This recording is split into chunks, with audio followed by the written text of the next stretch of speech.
Chandragiri TDP అభ్యర్థిగా పులివర్తి నాని గురువారం నామినేషన్లు దాఖలు చేశారు.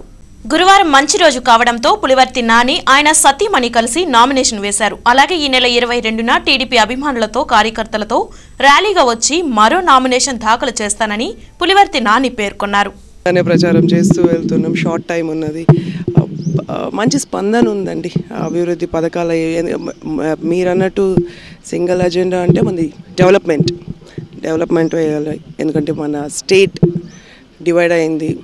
Development is important, very very important. అది నెక్స్ట్ మన సీఎం గారు అయితేనే సమర్థవంతంగా మనం చేయగలుగుతారని. మన క్యాపిటల్ ఉంది అర్ధాంతరంగా, అంటే లైక్ హాఫ్ ద కన్స్ట్రక్షన్ పూర్తయింది. ఇంకొక 5 years అవకాశం ఇస్తే ఆ కన్స్ట్రక్షన్ మనం కంప్లీట్ చేయగలుగుతాం. మన భావితరాలకు అది మంచిగా ఉంటుందని.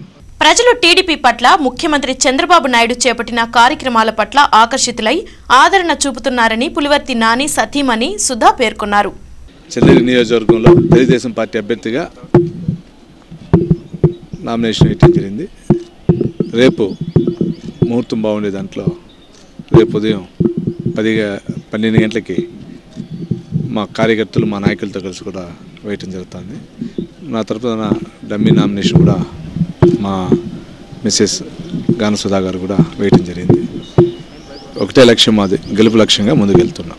ఫస్ట్ అంటే ఇంతకుముందు సర్పంచ్కి వేసాను, సేమ్ అదే ఫీలింగ్ ఇది కూడా అంతే. ప్రధాన అజెండాలో అందరికీ అందుబాటులో ఉండి ప్రజలకి వాళ్ళ కష్ట సుఖాలు చూసుకుంటూ మా నాయకుడు చంద్రబాబు నాయుడు గారు నా పైన నమ్మకం ఉంచి ఇచ్చిన అవకాశాన్ని వదులుకోకుండా వాళ్ళకి జీవితకాలం రుణం ఉంటూ అభివృద్ధి చేయాలనే ఉద్దేశం మాకు.